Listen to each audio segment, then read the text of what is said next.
Serving Nigerian Senator, Prince Chinedu Munir Nwoko, well known as Ned Nwoko, has been accused of sending policemen to arrest his in-laws, after his fourth wife and a popular Nollywood super actress, Regina Daniels, ran out of the matrimonial home over alleged domestic violence, intimidation, oppressions and maltreatment like a nobody in the senator's house. The Serving Nigeria Senator, Ned Nwoko, accused the absconded wife, Regina Daniels, of substance abuse, denying her allegations of domestic violence, adding, he made efforts to stop her addict of substance abuse, hence the wife, Regina Daniels, became violent and she started assaulting the domestic staff and destroying properties in the house. According to Ned Nwoko, in a statement he had issued less than 48 hours after the star actress ran away from her matrimonial home in October last month, while I took Moon to the hospital, a scene of chaos unfolded at home. Fellow contestants in the last concluded presidential election in Nigeria and Anambra State, former Governor Peter Obi has said that the current president of Nigeria, Bola Ahmed Tinubu-led government, lacks the passion to stop the unwarranted killing of people in manners of criminal acts including terrorism, stressing that, while the insecurity did not start with the present government, what is most unfortunate is the lack and absence of competence, commitment, prudent use of resources, patriotism and passion on the part of APC-led government leaders to effectively govern, galvanize and lead Nigeria where no one is unwarrantedly oppressed and killed, a nation where peace, truth and justice reign. This, Peter Obi stated via his social media accounts on Monday evening in response to the United States. U.S. President Donald Trump announced plans to launch U.S. military action in Nigeria to wipe out terrorists.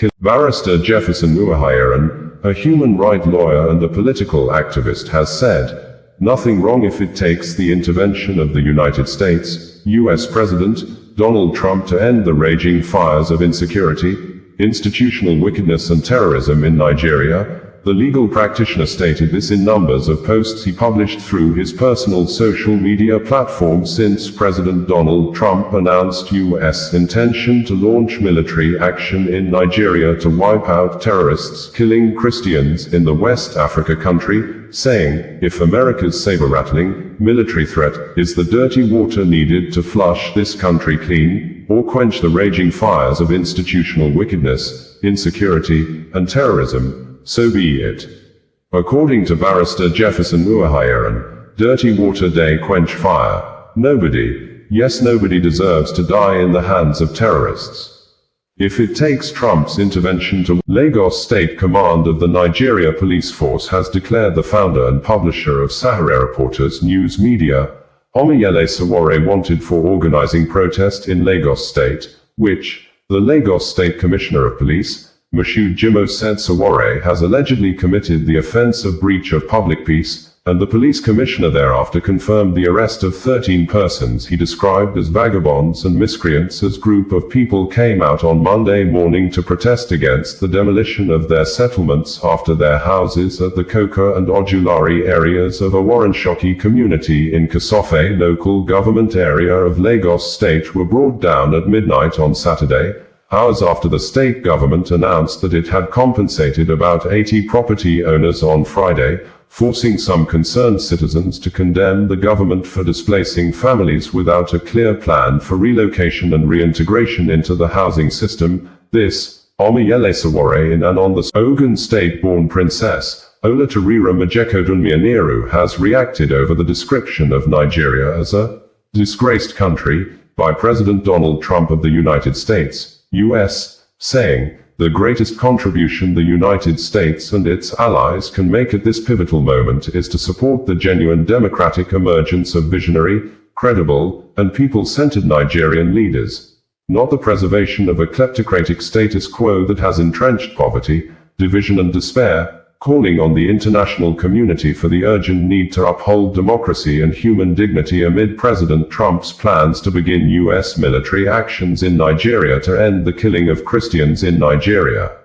While reacting to the recent remarks by President Donald Trump portraying Nigeria as a disgraced country, Princess Ola Torero acknowledged the deep governance challenges confronting Africa's most populous nation but emphasized that Nigeria's struggle is not. President Donald Trump of the United States of America has placed U.S. soldiers on red alert for possible war in Nigeria. According to President Trump, the U.S. Department of War should prepare U.S. troops for possible military action in Nigeria if the Nigerian government continued to allow the killing of Christians. The U.S. troops may very well go into that now disgraced country, guns a-blazing, to completely wipe out the Islamic terrorists who are committing these horrible atrocities. This, President Trump issued on Saturday evening in line with Greenwich Meridian Time after President Bola Ahmed Tinubu personally signed a statement rejecting Trump's earlier claim on Friday that Christians are being targeted and killed in Nigeria.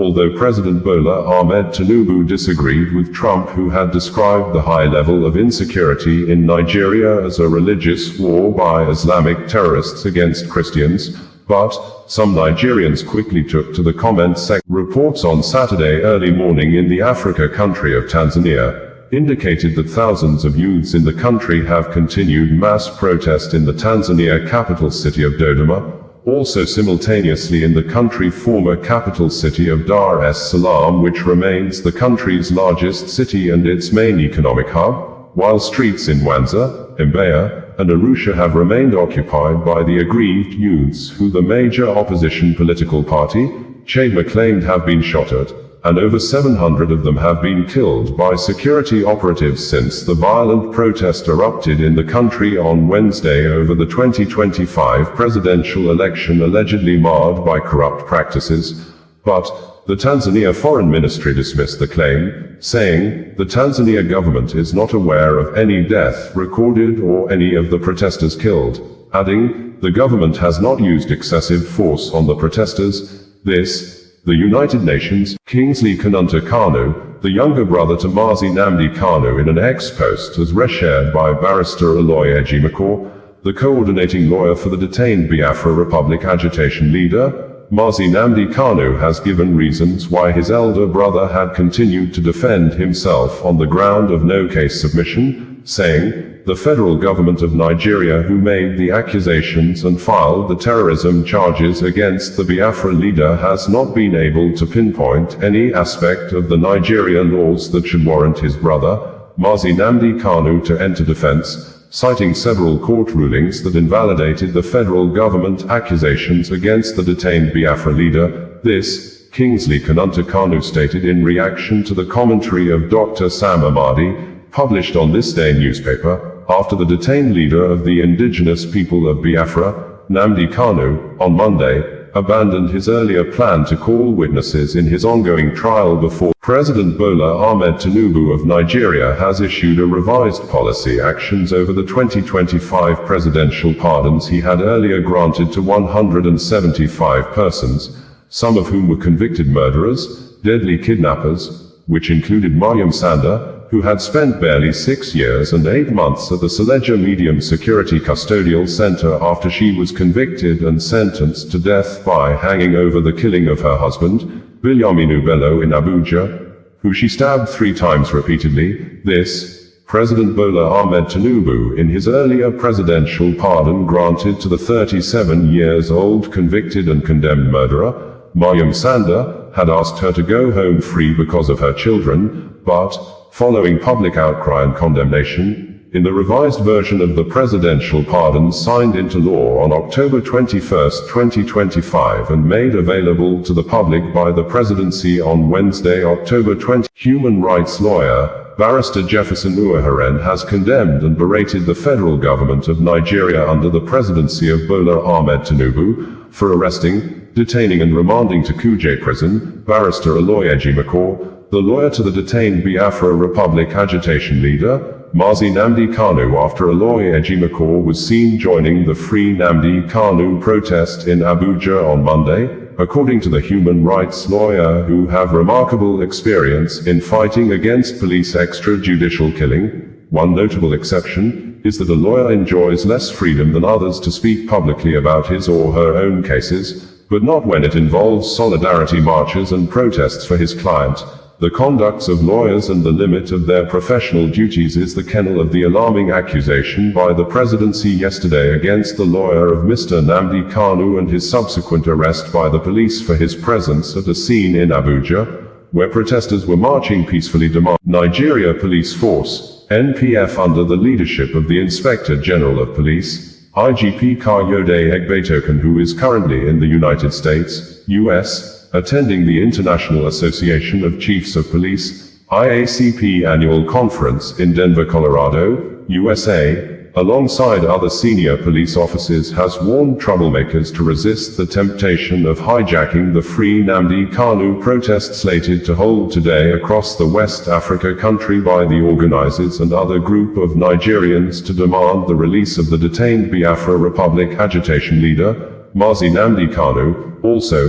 the NPF reminded the organizers and the protesters to respect the federal high court order that restricted them from staging the protest in certain areas in Abuja, such areas which included Aso Rock Villa and its environs, the National Assembly Complex, Force Headquarters, the Court of Appeal, Eagle Square and Shehu Shagari Way. Founder of Sahara Reporters News Media and the organizer of the Free Nnamdi Kanu protest, Omiyele Sowore, has refuted and debunked the reports circulating in some sections of the media that the Federal High Court sitting in Abuja has stopped the upcoming Monday, October 20th mass protest organized to demand the release of the detained Biafra Republic agitation leader, Mazi Nnamdi Kanu, saying, "The media report is false and a calculated attempt to distract members of the public from coming out to join the protest," adding, "Nnamdi Kanu is so sick that the people must come out now to set him free." The sickness, as alleged by Omiyele Sowore, apparently challenged the medical report issued by the Nigerian Medical Association, NMA, who had submitted its panel report before the trial court on Thursday that Nnamdi Kanu is fit to face trial, that the sickness is not life-threatening, but Punch newspaper reporter at the court on Thursday reported that it was the department. Bringing you the news in a more digital way.